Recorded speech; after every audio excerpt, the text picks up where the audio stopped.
I've never met you. My name is Natalie Frank. I am the head of community at HoneyBook and the co-founder of the Rising Tide Society. And I want to welcome you to our Global Tuesdays together. If you're brand new, Rising Tide is a community of creative small business owners who unite every month in the spirit of community over competition. We have over 400 local chapters led by extraordinary volunteer leaders, co-leaders, and chairs, a Facebook group of over 70,000 community members facilitated by the world's best team of moderators, and educational resources that we release almost daily, like blog posts, webinars, templates, monthly downloadable guides. And our heart is to provide those always for free to the community. That is part of what we do. It's our mission to make this business education as accessible as possible. And we believe that when creatives rise, when small business owners are empowered to thrive, that it changes the entire world for the better. And so that's why we show up day in and day out. And as you know, last year with the onset of the pandemic, 12 months ago, we stopped hosting, a little over 12 months ago, we stopped hosting our in-person gatherings because it was no longer safe to meet together face to face. And we've transitioned this content online and made it available to all of you watching live and everyone who registered and will be catching the replay. And today's topic is one we get requests about all the time. We know it's a more niche subject, but it's one that folks who are passionate about it or are curious about it ask all the time. And it is podcasting for business. And we are bringing in today someone that I love and respect deeply in our industry, who I have known for a long time, who shows up and gives and gives and gives and gives as a leader in this space. And it's Tyler J. McCall. And so Tyler is a business and Instagram marketing strategist for online business owners and digital entrepreneurs. He focuses on using Instagram and social media to tell stories, build relationships, and convert followers to fans, drawing from his 10 years of experience in nonprofit marketing and community organizing. Since 2015, Tyler has taught thousands of entrepreneurs how to start, grow, and scale their online businesses. He's the founder, we're going to get it all tongue twisted. He's the founder of the Follower to Fan Society, which if you haven't heard of is awesome, an online Instagram marketing training program, and of the Online Business Association. Again, another fantastic org I've been really excited to kind of follow along with over the past couple months. The first and only professional association for online business owners and digital entrepreneurs. Tyler is based in Asheville, North Carolina, currently, where he lives with his husband, Eric. And when he's not coaching or teaching, Tyler enjoys Target runs, which are always fun to follow on his Instagram stories, and road trips that he documents. Or I caught myself up there on Instagram stories. Tyler, welcome. Thank you so much for joining us today. Thanks for having me. Also, I miss road trips. Do you miss road trips? Are you a road trip lover? I don't know. Am I? I mean, I'm with you. I miss road trips dearly. Prior to the pandemic, we were living, for those who don't know, we were like living out of a suburban, driving and visiting folks in the community. And then we got all the way we drove from Maryland to Florida, across to California, up the coast of California. We got into San Francisco, and 10 days later, the world shut down. So we haven't been, gosh. I mean, we were talking, I haven't left my house since, and I know a lot of us haven't. So yes, road trips I see hope on the horizon, Tyler. I see road trips returning for those of us in the near future. And we're so excited to jump in and talk about what we listen to when we're driving on road trips, which are podcasts. Yeah. So this is going to be such an incredible conversation. I want to kind of start us here and ask you a question. Also, by the way, I didn't even do this properly. We're doing a giveaway. Kate, aren't we doing a giveaway today? I believe we are. Kate Masters hit me up in the chat. Yes, Kate, what are we giving away today? You can tell this was I was like, we need to do our giveaway. I think we're going to do a gift card. Yes. A $50 American Express gift card. Okay. So here's the deal. I'm going to get into this before I ask Tyler questions. We want you to share something you've learned today. We want you to share something here from Tyler, or just like where you're watching this from, how you're tuning in, what you're doing right now, and over the next couple of minutes to the end of the hour here on your Instagram stories. And all you have to do to enter is tag at Rising Tide Society and at Tyler J. McCall. And so you're going to go ahead and tag us on stories, share, maybe the screen or where you're tuning in from or what you're learning, and you will be automatically entered to win. And we will let you know at the end who is grabbing that Amex gift card. And all we say is we hope you spend it with small business, but you can spend it however you want. So I wanted to say that before I forgot. And now let's dive into the questions. Here's where I want to start. So podcasts have been really popular for years. I mean, podcasting has been something that, I feel like now it's replaced blogging, but it's been, I mean, and blogging still has a very valid place and is very critical to business. But in terms of how we consume, the way that we used to consume blogs daily, a lot of us now have moved into other spaces. And one of the spaces is podcasting. And so the past 12 months, though, we've seen something really profound happen. We've seen this general shift to audio content as a whole. And that category has exploded. And so I want to start here and just asking you, Tyler, like, what is the appeal? What is the appeal to audio content? Do you think it's here to stay? What do you think it is in the last year that sort of shifted us towards preferring audio, whether it's podcast or other types of platforms that are audio based? Any insight there would be just like really interesting. And I want to hear your thoughts. Yeah, for sure. I think one of the coolest things about audio content is that it is built for multitasking. It's like made for doing other things while you are doing something else. I mean, I would invite folks who are with us live right now to like come back to this Zoom window that you may have hidden behind your you have like Lightroom in one window over here, Photoshop over here, you're like in your HoneyBook profile sending a contract over here. Like, come back to us and like let us know in the chat if you are multitasking right now. It's okay that you are, and you can just listen in and enjoy the conversation, and I think that's why audio works so well. And look, we've been at home for the past year, and during that time we've been working and wrangling children and like taking care of our home and realizing that all those annoying things that our spouse does that we kind of dealt with because we only saw them for a few hours in the evening are now like around all the time.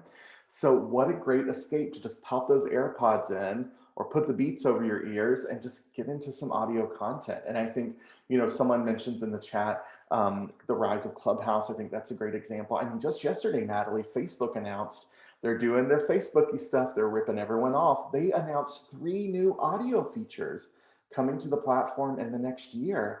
And I think it's just that multitasking ability of audio and the ability to just be immersed in some kind of experience while you can do other things. That's just so appealing to folks. Do you think the same? I agree. And I'm looking at the chat here and like Nicole's saying, yeah, I'm cleaning the kitchen right now and feeding toddlers, and she's probably consuming. And Nicole, you might have video on, but if you're like me, I do this all the time. I'll do just audio, so even if there's a webinar and I want to be there, I want to hear the information in the conversation, but I've got to feed my son or I've got to just do other things. And that ability, like you're saying, to consume in a way that still enables you to get the content you want, but also realizing that we live very busy, multidimensional lives. We're doing a lot of things. And so it creates this really awesome opportunity to continue learning. And one thing too, I want to say, because Tyler, I think you do this really well, is that podcasting also kind of has a community element. There's something about podcasting where, and I don't know, I honestly don't know what it is, but there's something about podcasting where you feel like you connect with people in a unique way. And as a podcaster, and that's just what I said in your intro, what I see Tyler doing, and I see a lot of really great content creators, educators, and podcasters in that space doing, is they're always showing up to serve. And so there's something about podcasting too, where it's this ability to show up and to serve content that is valuable to your people, on a regular basis, such that they're getting value and they're connecting. It's like that magic equation. When I talk about community building, when I talk about like really generating loyalty and cultivating positive sentiment and evangelism in a brand or a business, if you can combine value and connection together and do it well for your clients or well for your audience over and over in a repeatable, consistent fashion, you're creating habits for them, just like you're creating sort of an ability for them to get to know you and learn from you and realize like, Tyler knows what he's talking about. I mean, I listened to your podcast. I learned a ton in how you interview and ask questions and in all of the content that you produce. And so, yes, I'm with you. I'm totally with you. One thing I want to dive into, if we can, is how you have built over the past couple of months, the online business show. And when we were talking internally and we were kind of like, okay, podcasting, who do we want to sit down and talk with? Kate and I had a specific conversation about how you have built this show as an incredible example of how to be intentional in the way that audio content is shared. And so I'm curious if you could share with us, for those of us who maybe are starting a podcast or have a podcast or one day may start a podcast, what are some of the best practices for creating your podcast, sharing your content that you and your team have implemented to make sure that your content's accessible? Yeah, for sure. So there are a few things that we did from the onset to ensure that we were creating a podcast that was representative of the industry that we were speaking to and that was accessible for people to consume in a multitude of formats. And we still have a long way to go. This is work that we'll always be doing to make our content more accessible and more representative. But from the beginning, I really committed to, once I figured out the format of the show and I knew I would be doing interviews, I would be doing panels, I would have that as a part of our podcast format, that I wanted to make sure that every guest I have on the show did not look or live like me. Like, I wanted to make sure that people were coming from diverse experiences, diverse backgrounds, and that they were pulling that into the conversations we were having. And that it wasn't just another podcast with another bunch of like cis white straight folks talking about marketing or business or those types of things.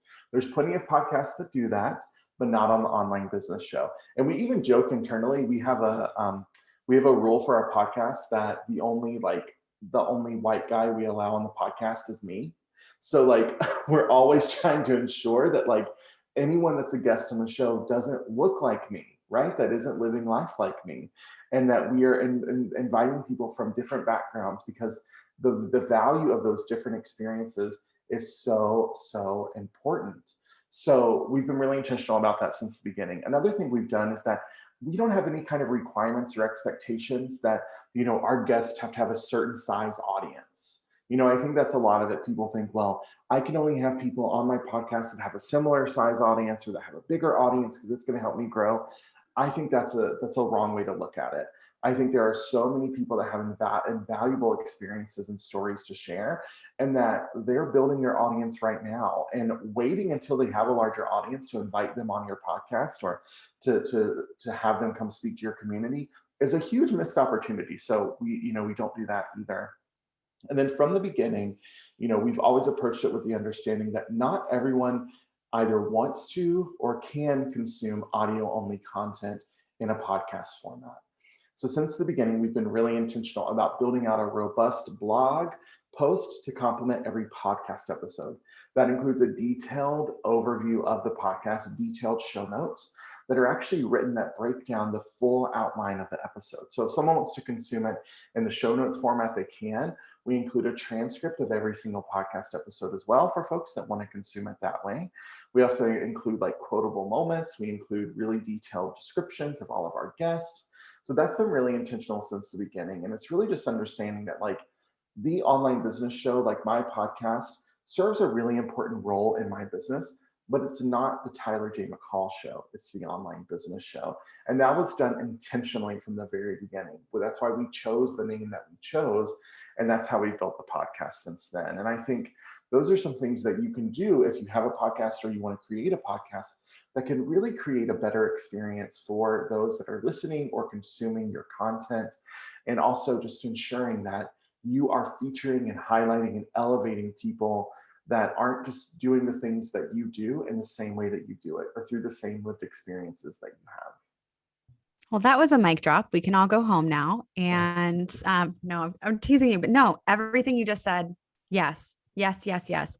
And I really, something that I don't know if a lot of people realize too is like show notes, transcripts. This is the way we are moving. This is the new standard. This is, not a nice to have. This is a must have now, as we're moving forward to make content accessible, to ensure that everyone can access and benefit from that content. And as you said as well, this is going to keep evolving. We're going to keep getting better at making this content like for all of us. And I hope this extends to everyone and I know it does. If you're in this room, I know your values. I know why you're showing up for this community. You care about everything that Tyler talked about. And so again, it's like how to be intentional in the way you build from the start. Like someone said, not for PR, not for marketing, but because you care, because that's the heart and the intention behind why you're showing up and how you're showing up from the start. And I love that you've done that. Again, it's something that Kate and I talked about. We're like, we love seeing it. We love seeing leaders walk the walk, like the values that you talk about, seeing it lived out and how you create content and how you're serving your audience. It's so important. And I love seeing this in here, Olivia. Yes, transcripts and show notes all the way, all the time. And yes, again, like having this content also, yes, does, Sarah, help with SEO and it provides additional support for the website. And I know as a busy mom, when I don't know what podcast to listen to or an episode to listen to with favorite podcasters, I'll browse show notes. Like I'll actually use show notes to make a decision on what I want to listen to. And so having that type of dynamic content that widens the doorways to ensure that everyone can get access. It's critical, it's important, and it's no longer a nice to have. It really has become a must have. And I love how you lead that way. I really do. Yeah, That's and there's two awesome. things I want to share there too that I think are Go for important. The first is that if you're going to create podcast content, I think this is the huge mistake people make in content creation in their businesses, is we create content in a format and on a platform, and then we just let it live there and we don't use the content in other ways. So I'm a big believer, instead of using all your energy on social media, in particular, I teach Instagram strategy. Instead of using all your energy on Instagram day in and day out to push your followers to your podcast or to your blog or to your YouTube channel, whatever it may be, let the content live there, let it serve its purpose for people that want to consume content in that format, and then bring that content to people where they are. Instead of trying to drive traffic to these places, let your blog do the thing that your blog does. Let it help with SEO. Let it be an incredible tool for you to utilize Pinterest to grow your business. But instead of posting on Instagram or on Facebook, go check out my blog. Just bring the blog content to your Facebook group. Bring the blog content to your Insta stories or to your Instagram feed. You're going to get so much more use out of that content. And then Natalie, the other thing you were saying about how these things are not nice to haves, they are must haves. I think this is a really important part of the conversation. And I've seen it mentioned in the conversation today around a platform like Clubhouse, right? Clubhouse, a really exciting, cool platform that's launched. And it's this audio only kind of listening format and experience. But since the beginning, activists and educators that talk and teach around accessibility have said that the lack of transcription or captions make this inherently inaccessible. And a lot of the pushback from folks who love Clubhouse has been, well, they will add it eventually, or they're going to work on it, or they're going to have that feature as a part of it eventually. But the response, which I've heard and which makes so much sense to me, and I've learned over the past year, is that eventually isn't a good enough excuse anymore, right? From the beginning, these things should be baked in. This should be done from the foundational creation of these products, from the foundational creation of our content. So this is such a good reminder for us. Like the moment you start thinking about launching a podcast, starting to do live video, starting to do events like this on Zoom, considering different formats that you want to create of content, the immediate thought should be, okay, how can I ensure that this is as accessible as possible? And what do I not know yet? What do I need to learn? Who do I need to learn from to ensure that I'm making my content accessible? We're doing this work a lot in our business with Instagram in terms of captioning, doing image descriptions, working on our alt text and improving those skills.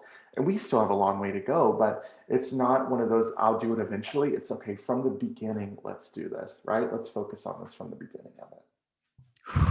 Yes, agreed. And this is why, as a community, we don't host our Tuesdays togethers on a platform that isn't accessible like Clubhouse. And from the beginning, that's been, really led by Kate Masters' leadership. Like that's been a decision that we made, knowing that some people were excited and they were going to be upset that they couldn't host meetings on the platform, but also knowing where our values lie and that we want to live by those. As we learn to be better, we've got to be better. We have to, improve our processes. So yes, to everything you said, and thank you for saying it. It's important to hear. Let's, we did have one question that I saw us pop in, and I know Haley gave a great answer here, but I'd love to know from you, if there are any recommendations for transcription apps or tech, or how you guys do transcription to show notes, like any tips you can give there tactically to folks that maybe haven't done this yet. They haven't done transcriptions yet or show notes yet, but are listening. And right now they're like, yes, Tyler, you've convinced me. I've got to step it up. What advice would you have? Yeah, so there's a few things we love. We're Rev lovers as well. We use Rev for all of our transcriptions, for our captioning. We offer inside of our programs, we offer transcriptions for every video. We offer closed captioning on every video. Rev also has the integration with Zoom now that gives you the live captioning, which is so cool. So love that. Use Rev. For the podcast, we use a tool called Podscribe.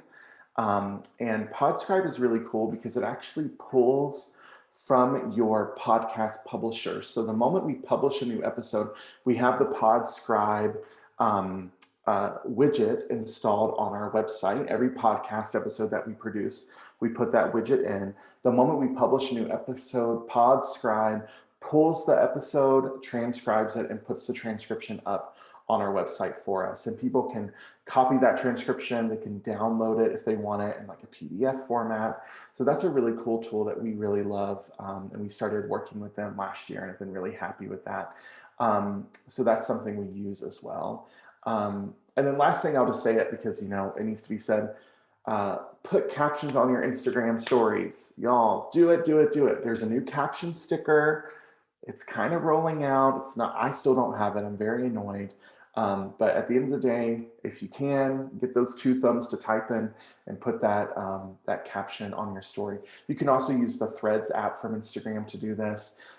There's a free app available on iPhone called Captions that you can use to do this. And there's a lot of other apps as well, but that's kind of a little bonus tip to make sure you caption your Insta stories. It's going to help a ton.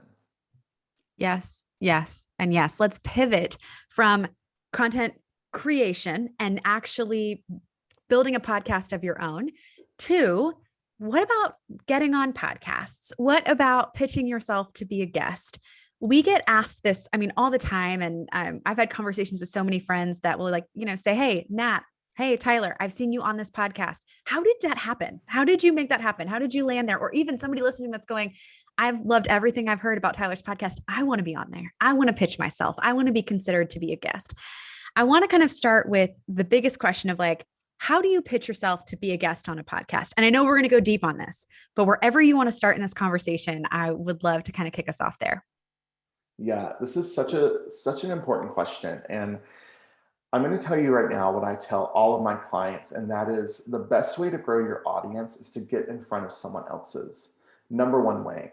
I think a lot of times as entrepreneurs and business owners, we spend so much energy in trying to grow our own audience, trying to create our own content, trying to get in front of new people ourselves, when there are other people that have established communities and audiences that we could contribute to and support through content, and that's going to grow our audience. So best way to do it, get in front of someone else's audience. And pitching yourself to be on podcasts is one of the greatest ways to do this. I think a lot of people think of pitching to be on a podcast as something that is really mechanical and that you just kind of do it. It's just like a process you implement. But I think it's way more of an art form than we give it credit for. And I think having the opportunity, pitching yourself to be on someone's podcast really requires this kind of dance and this balance of figuring out the way that works best for you, that's most in line with your values, how you show up and how you contribute to conversations, and leading with that. And I'm on the receiving end of a lot of pitches.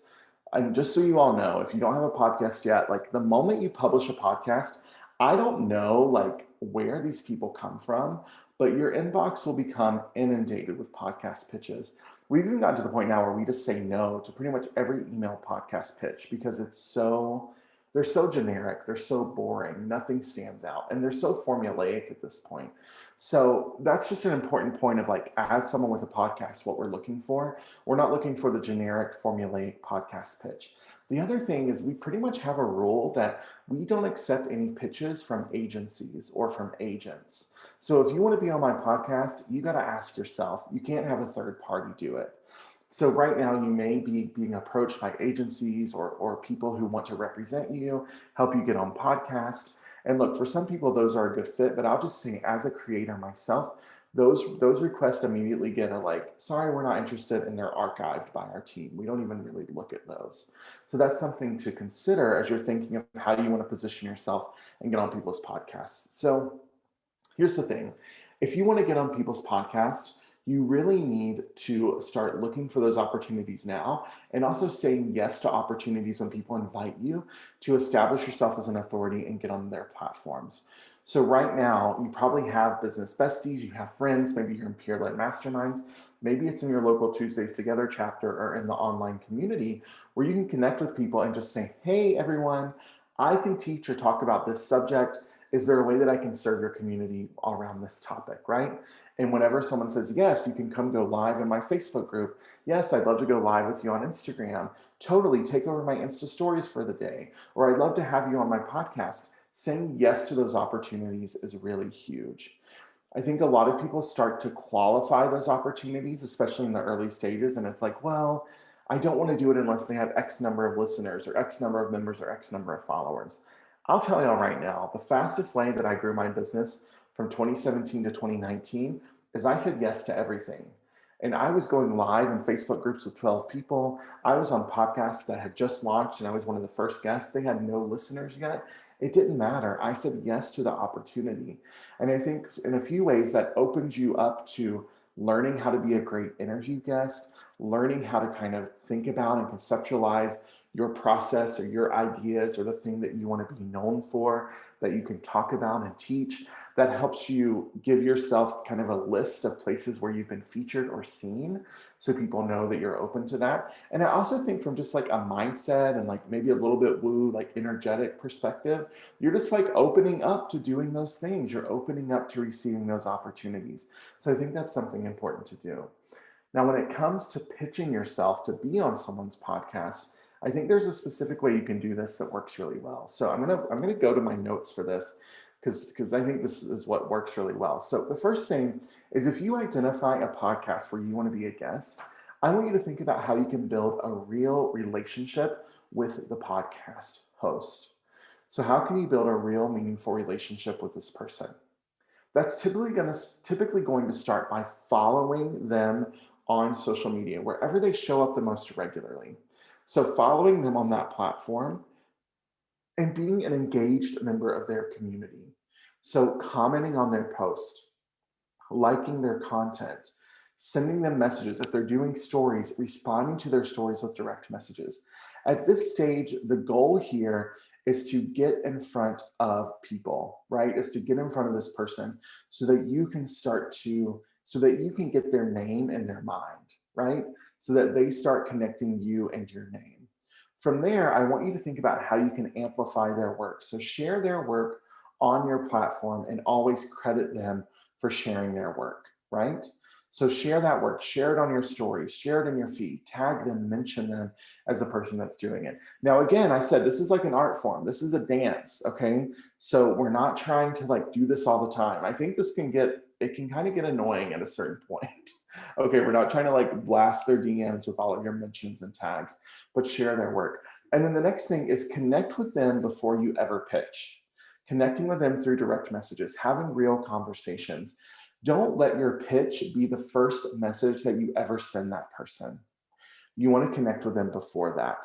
And then when you're ready to pitch, I think this is really important, ask for consent before pitching them. You want to ensure that that person is accepting pitches. And it can be as simple as saying, hey, I really love what you're doing on your podcast. I have something I'd love to share with your community. Would you mind if I sent you some more information? Would you mind if I sent you a pitch to be a guest on your podcast? And let them say yes or no. I find that the more consent-based marketing that we do, the better results that we get and the more goodwill that we build for our brand online. So get that consent first. And then when it comes time to make the pitch, don't just pitch and say, hey, I want to be on your podcast. Lead with the benefit. Focus on the value you're going to bring to the community and really understand their audience and the type of content that they create. I recently had an experience where I recorded a podcast. We had a cold pitch come in. We liked the person. We liked what they were doing. They have a really great audience. We thought this is perfect alignment. Let's feature them on the podcast. And I got on the interview with this person and they had no idea who I was or what I did. They didn't understand my audience. They didn't understand my approach. And it was the worst interview I've ever done. And it wasn't necessarily that person's fault. It was like me, like I couldn't interview that person because we weren't connected. We had no rapport. So before you ever pitch yourself, build that rapport and then focus on serving, saying, hey, I really understand this is your format, or these are the types of conversations you have. If you want to pitch yourself and teach a how-to subject to a podcast host that never has how-to episodes, reconsider how you can best make the pitch align with what they do. If you want to pitch a story-based concept to a podcast host, but all they do is how-to type of content, then you want to understand that and think about how you can position it as how-to content. This is why really listening to the podcast, looking at show notes is super important. But build that rapport first, build a relationship, make the pitch, yourself. If you can do it on a platform like Instagram DMs, a LinkedIn message, a Facebook DM, do it that way. Because I don't know about y'all, but my inbox is where hopes and dreams go to die. So do it in a place where they're going to see it, and then really focus on the value and the serving of their community. I love that. I absolutely love it. And there were so many things you shared there that even though I have done this many times, I thought to myself, I need to refocus on my process. There are little areas here where I can show up and make a better connection first. And I love it. I think it's so important. So important. So kind of now taking what we just talked about, taking about pitching, talking about specifically like how to connect beforehand and then cultivate a strong pitch through all of the series of steps that you shared. I want to also, though, dig in a little deeper in that same way into creation of a podcast, how to create. And by the way, as we're talking about creation, I noticed like Sarah dropped some great questions. Go ahead, drop some great questions. We're going to kick it off with this question, and then I'm going to go into your questions and your specifics with Tyler. So keep dropping them in if you have them. Let's say someone is listening to this, and actually let's do a poll real quick. If you've ever thought of launching a podcast or are considering launching a podcast or already have one, will you let us know in the chat? So if this is something that one day you could see yourself adding to your content offerings, if you already have a podcast, like Haley Gaffin, I see you, podcast queen, like drop your, tell us what your podcast is if you have one. Let's hear it. Because I have a feeling that this group is a group of folks that really have the capability to start fantastic podcasts. Here we go. Yes. Building One Now, the Rock Table podcast. Awesome. The Leap. I love it. Here we go. Clocking in with Haley. So and the Good Hearted podcast, the Freedom to Flourish. I'm seeing a lot of great podcasts in here, a lot of folks that are considering. So this is a great question. Where do we start? If we want to create a podcast, where do we start? Fundamentally, where would you encourage anyone who's considering in that stage to kind of begin the process? Yeah. So I think it's really clear that I think it's really important that in the beginning and look, y'all, I'm not a podcast expert. I can speak from my experience as a podcast listener and as someone that started my own podcast that is now a super important part of our business and what we do these days. I think it really starts with getting clear on the goal you have for your listeners. So really understanding, like, how do I want to help people? How can this be of benefit to my listeners? So that's what I want you to think about first. The next thing is considering the format. And I think a lot of people, they rush through this step in figuring out the best format for their podcast. So figuring out what kind of episodes you want to create. And one of the things I think is important here is to really get in touch with how you want to feel when you are creating this content. How much are we creating content in our business out of a sense of like obligation or should be doing it, or my coach told me I had to do this, and not from a place of I want to do this because it feels good, because I love creating content in this way. For me, creating content through a podcast is like my favorite thing. Podcasting is one of the favorite things I get to do in my business. And I love the way it feels to create those episodes. It's just me in my little office, like coming up with content. I love outlining an episode. I love recording the episode. I love all of that. It's so much fun for me. So same for you. How do you want it to feel? And that's where you can think about the format question as well. For example, if you want to have guests on the show, get clear on the format you want. So for example, on my show, we have guests in 2 types of formats. We do how-to episodes, where I have a guest teach my listeners how to do something in 5 steps or less in less than an hour. And then we have behind the business episodes, where I sit down with people like Natalie, and we go behind the business and we talk about the human behind the entrepreneur, like how you got here, the struggles, the lessons, what's important to you, what do you value the most, the things that you had to say to yourself to get to where you are now. And we have that conversation. For me, I was super inspired. I'm an avid NPR listener. So I'm inspired by that format of storytelling and production for what we do. Now, I'm not saying we're producing like an NPR level podcast here. That's like #goals, and hopefully we get there. But that was the inspiration for how I started my podcast. So that's really in the beginning stage. Get clear on what you want for your audience. Think about the format and how you want to feel. And then also understand how this podcast is going to contribute to your larger business or brand purpose. So where does it fit into what you're doing? Is your podcast, and look, no answer is wrong here. Is your podcast sole goal to qualify leads and get them to the place of buying from you? Is your podcast purpose really focused on giving back to your community? Is your podcast, is your focus on building an audience and it's all about audience and reputation building? Do you want to use your podcast as a really good opportunity for collaborating? Like maybe the only reason you want a podcast is to have people on your podcast so that you can then be a guest on their podcast to help expand your reach. Like there's no wrong answer here, but getting really clear on the outcome you have for your business. And then I think once you know that, get ready to launch and make your launch an event. I think we've really reached this place with online business and small business where it's no longer really, I don't know, it's like not really fun. And it kind of feels a little disingenuous to like launch things out of nowhere or launch things in secret. I think so much of what software companies have done, you can pull into online business of like having a clear roadmap for a product, understanding like what's happening in development and behind the scenes of bringing a product to life or introducing a new feature. Think about that as a user of software, how cool it is to understand the roadmap of where this product is going. I think we can do the same thing with our marketing and our businesses. So if you're going to launch a podcast, you don't have to wait until the episodes are ready to tell your audience you're launching a podcast. Tell them like today. Tell them that a podcast is coming. Once you have the launch date, tell them the date.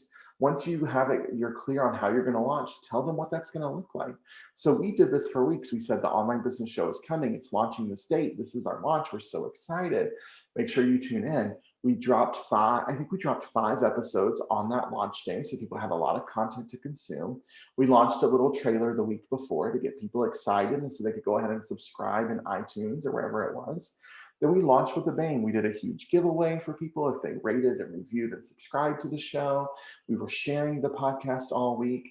And people have done this even better than I. Our friend Joey Vitale launched a podcast and hit #1 on Apple iTunes before he even had episodes out of his podcast. He did this so effectively. So there's so many great ways you can do this, but make your launch an event. This is exciting. It's something to celebrate. And then really focus on, as you're growing your podcast, focus on the right kind of listeners instead of trying to grow your podcast to anyone and everyone. We say this about Instagram too. We're not trying to get anyone and everyone to follow us on Instagram. We want the right kind of followers. And the same thing is true for your podcast. I feel like we're getting a course. Does anyone else feel like we're getting a course worth of information from Tyler today? This is awesome. So, so, so important. It's so awesome. And we got some great questions here that kind of just line right up with what we're talking about.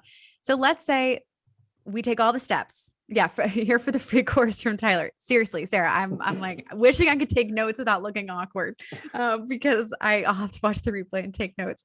So good.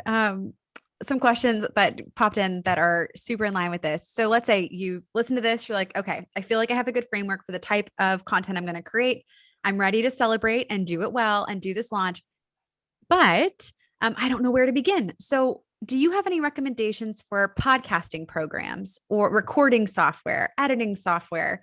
If someone's brand new, they probably aren't even sure what's out there and what options there are. So maybe share what you guys use on your team. And then if there's anything else that, you've heard of, you've seen in the ecosystem for folks to check out as well.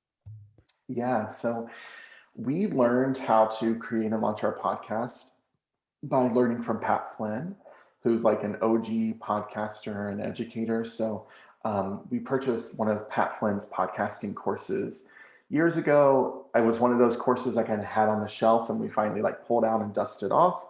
So that's how we launched our podcast.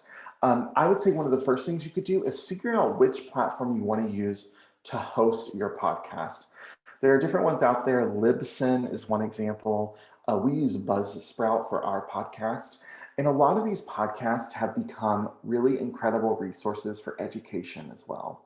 So because they don't want you just to subscribe and then get annoyed and never launch the podcast and cancel, they want you to stick around and use the software that they've built. So Buzzsprout is a great example of this. They have incredible resources on how to start your podcast. They also have a ton of incredible discounts and deals for different tools you may need, other software tools, different tools that you can use for your podcast. So I recommend that one. It's super user friendly. like if I can get in there and understand what's happening, then like I think pretty much anyone can, is how I feel these days. So love that. And then as far as recording, there's a few tools that we use. I'll tell you right now, when I started recording my podcast, everyone said you can just use GarageBand on your Mac, or you can use there's like another software that you can use that works on Macs and Windows PCs. Um, I tried it once and I was so confused. I didn't know what was happening. So I gave up. And instead, I use a software tool called Bouncecast. So it is super affordable. It's a little bit buggy. It may not always work, but I am obsessed with it. Bouncecast is a downloadable app. You install it on your computer. I don't know if it's on Windows. I'm sorry. I'm a Mac user, but you download it on your computer. You record directly into Bouncecast, and then you can use that. And it's so simple. You just literally like do a sound check, hit record, and then you can export the audio and you're done. It doesn't have all these fancy things. I don't know. GarageBand overwhelms me. I don't know what I'm doing in there. So I love Bouncecast. And then let me see other tools that we love. Oh, and then for recording with guests, there's a lot of great tools for that as well. We use, oh my gosh, and of course, oh, Zencaster. My brain like stopped working for a moment and was like, wait, what's that thing? Because we've used different tools. Zencaster is the one that we use now, and we love that. Zencaster is cool because it's kind of like Zoom. You can see the guest for your podcast, but you don't have to record the video, but it creates really great audio. So we love Zencaster. We will use Zoom in a pinch, but the audio is never as good as using a platform like Zencaster. So we love that. And then let's see, what else? What are some other like beginner things, Natalie? I mean, the microphone Natalie is using right now, that's all you need. Get your Blue Yeti microphone.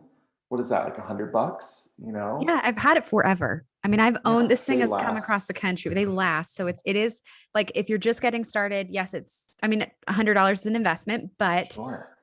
in comparison to what microphone equipment used to cost, like this does the trick. This is it Yeah. sounds fantastic. I'll add one thing too. Zencastr is fantastic. And just to point out for folks who heard Tyler say, like, it's just better than Zoom. It is. And one of the things I discovered I don't have my own podcast today, although maybe that will change. Maybe we're working on something. But as a guest on podcasts, it records the audio natively. So for example, if we're having a conversation and I'm talking into my mic and the internet causes it to be difficult between the two of us, it's like taking my audio from my computer, not over the airwaves like Zoom. And so it creates this file that is so much better. I mean, I've re-listened to episodes where I knew my internet was skipping and it sounded great in the post-production. And so it does a really good job grabbing that native audio from both places and then enabling you to stitch it together from my understanding. I know Squadcast is another one that some folks like. If you have a tool that you like, by the way, remember this is Tuesdays Together, you can drop that advice in the chat as well. But I think I've heard Zencastr is kind of like a gold standard for guest recording.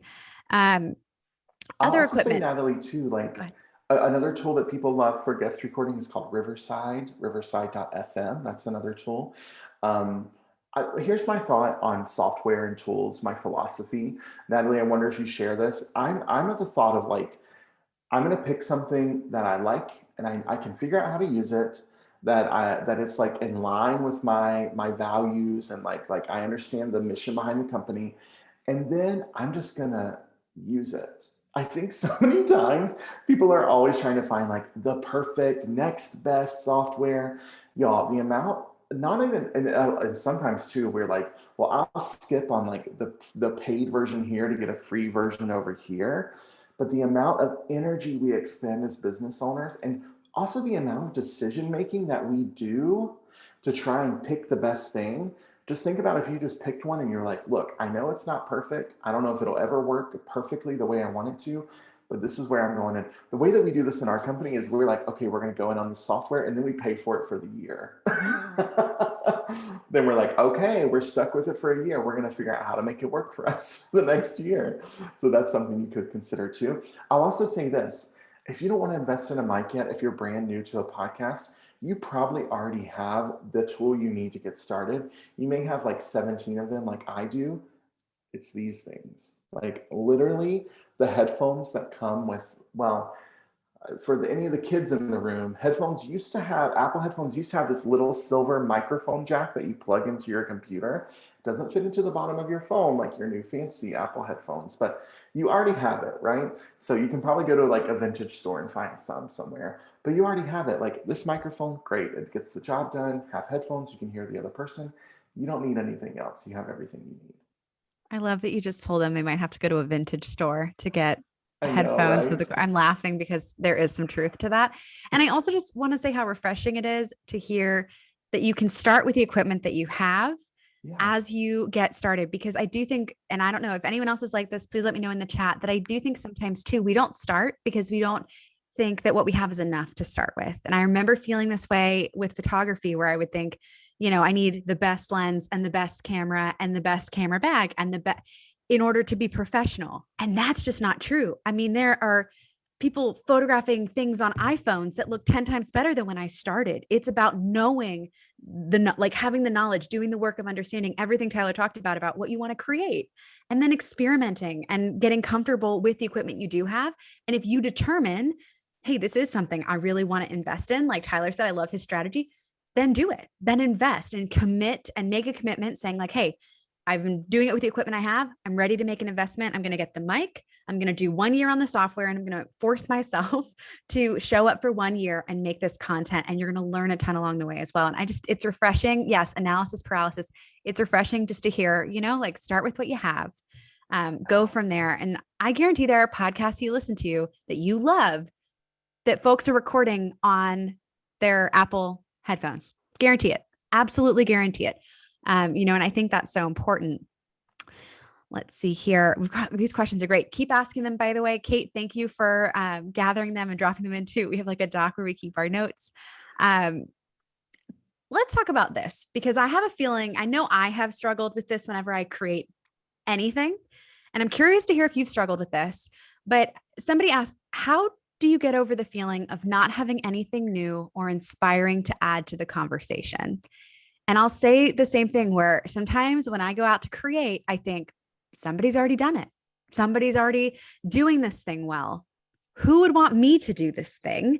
Or what if I just don't feel like I have something to contribute? Have you ever felt that way? And if so, like what advice would you have to folks that hear that whisper in their ear before they go to create? Yeah, I feel that way every single day. And the thing I always remind myself of is that no one is creating it through my point of view.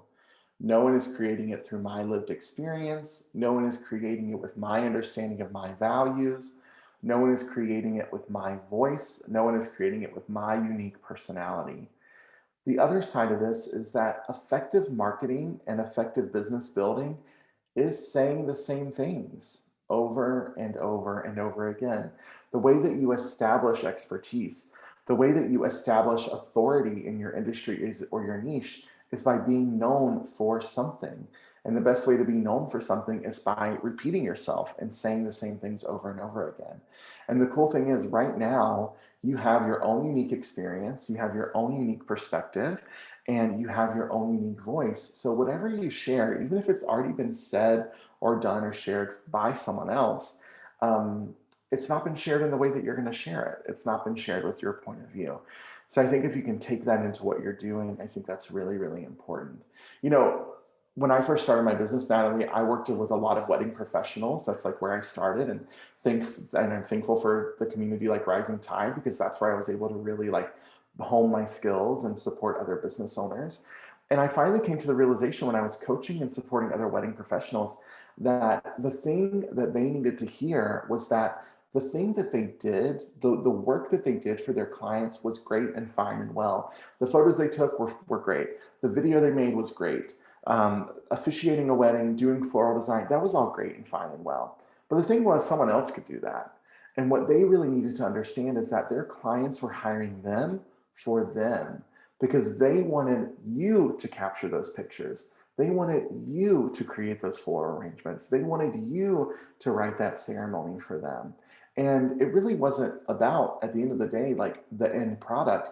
It was about how they felt and working with and spending time with and being with you on one of the most special days of their life. And the same thing is true with content creation.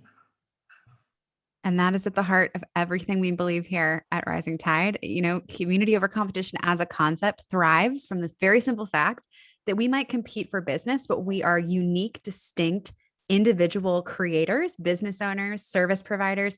And that uniqueness, if we bring it to the table fully, enables us to build relationships with our clients that are the reason they hire us. And so we don't compete in the same way that we might think we do. We are bringing our own superpowers to the table. And I love hearing that. And I love that that applies to content creation as well. One thing you do really well is you have a gift, and you mentioned rapport is like a core thing that's critical in an interview, but you do have a gift for making people relax and open up and feel comfortable with you.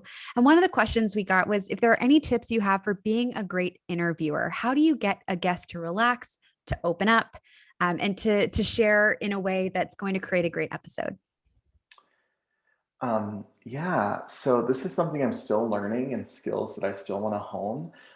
I encourage you to listen to the body of work of two incredible interviewers, Oprah Winfrey, and also Terry Gross, who's been the longstanding host of Fresh Air on NPR.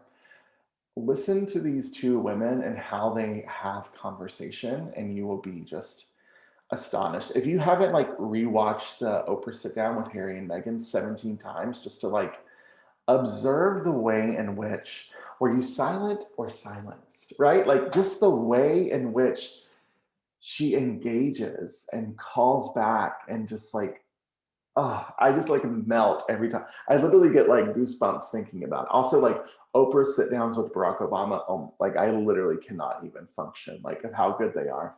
But Terry Gross and Oprah, like listen to how they interview, listen to how they have conversations. I think for us to be great interviewers, when you're interviewing someone on your podcast, don't let the first time you talk to them be the moment, and I've made this mistake, be the moment they show up for the Zoom or the moment they show up on the link for the conversation. You know, have some chat a little bit over DMs beforehand, listen to their other conversations. This is really important too. Like if you're going to have a guest on, listen to other interviews that they've done, watch their Insta stories, watch a Facebook Live that they did or something like that, because then you can really learn and you can kind of call back to things that they've said in the past. That's really important too. Do some of that research before you get on a podcast. And then before you hit record, have a good 10 or 15 minutes just to like chat, just to talk about things. Let them know how excited you are that they're there. Let them know your goal for the conversation that you're going to have. Let them ask you any questions beforehand. I love when someone says, before we hit record, do you have any questions for me? Because I always do. I always want, as a guest, I always want you as the host to tell me about your audience through the way that you understand them so that I can make sure I'm using the right words and the right phrases to speak to that audience, right? Like I know the Rising Tide community. That's why I'm using examples of wedding professionals. That's why I mentioned using HoneyBook, because you may be using HoneyBook, right? I understood that so I could bring that into the conversation instead of bringing up random examples that have nothing to do with your worldview or what you do in your business. So having that conversation before you ever hit record is super important. And then lastly, like don't let the interview end at the end of the interview. Don't let that relationship or connection die off. You have the opportunity to maintain a connection with people and continue to build that rapport.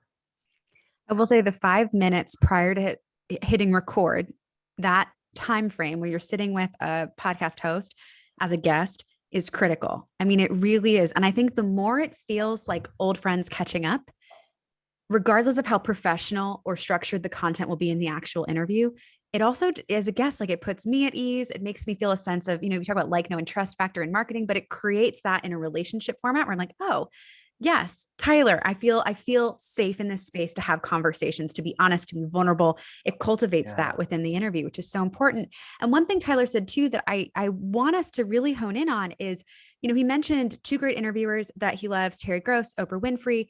I would also encourage you, think about interviews, think about podcasts that you love as a consumer and re-listen with the ear of an analyst. Re-listen with the critical ear of a creator, and that's different. So you might consume something, think about your favorite show, think about an interview where you love watching it as the consumer. But if you take the time, and I remember again as a photographer, or when I was learning cinematography, when you watch it with the eye of, oh, I'm listening to how they ask questions. Oh, I'm listening to how like Guy Raz shapes a story in order to keep me listening. Like I think of Chicken Salad Chick, and I've never in my life been so captivated on chicken salad while listening to that episode that he did.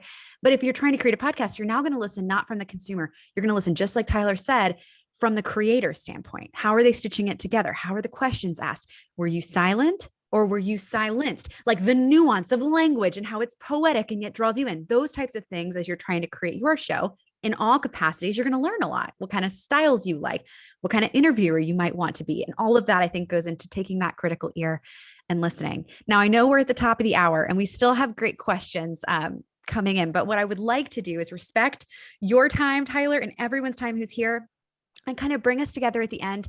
And then what I will say before we announce our giveaway winners, so this is your last 10 seconds if you haven't yet posted.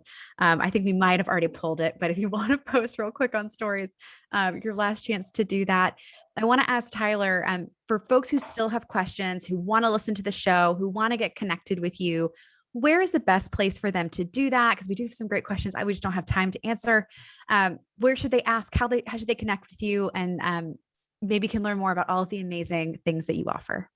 Yeah, so check out the Online Business Show. We release a new episode every Monday, except for this week because our episode came out today. That's another thing. Be flexible. Sometimes things are going to mess up, but it's all right all in the end. So you can go to onlinebusinessshow.co to check out the episode. I just wrapped up a really cool 6-part marketing success series. The last episode came out today where I'm talking all about marketing your online business. So onlinebusinessshow.co to check that out. And also make sure you check out the episode with Natalie. I want to find that episode. I want to tell them the episode number. Hang on. We're also on all the major podcasting platforms. So anywhere you listen to podcasts, you'll be able to find the Online Business Show. And now I'm just filling time to find the episode with Natalie. I know this is annoying to watch. Well, I remember when we we recorded that episode. My son kept waking up and I was in my closet, and I think I may have had I just remember I felt like I think it was my closet where I had to record it. But anyway, yeah, go ahead. Episode 23 of the Online Business Show is Behind the Business of Natalie. So we talk about everything, like your business. We talk about health. We talk about family. We talk about your journey on bringing that cute baby boy into the world, like all the things. So such a beautiful conversation. So hang out with me there. And then Instagram is where I am all day, every day at Tyler J. McCall.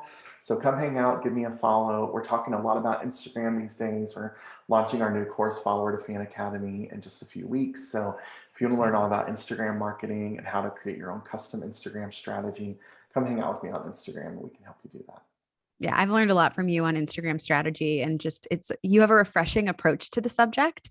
And so I would encourage anyone who wants to kind of up their game, learn more, and dig in to definitely get engaged with what Tyler is building with Follower to Fan Academy. That sounds incredible. One thing I want to do before we close out and celebrate a very successful Tuesdays Together with our last 30 seconds is announce our giveaway winner. And so I'd like to congratulate at Fresh Flowers LLC. Congratulations. I just posted on there. Go ahead and DM the Rising Tide Society Instagram account. Our rock star Olivia, who manages that account, will make sure to get you connected with us, and we will get you all set up with your gift card. And before we close out, I also want to thank everyone behind the scenes, Kate Masters, Olivia, for helping. We have such an incredible team, and so grateful for everyone, and for you, Tyler, for sharing all of your knowledge and what I'm calling a course. Essentially, I felt like we just got a course.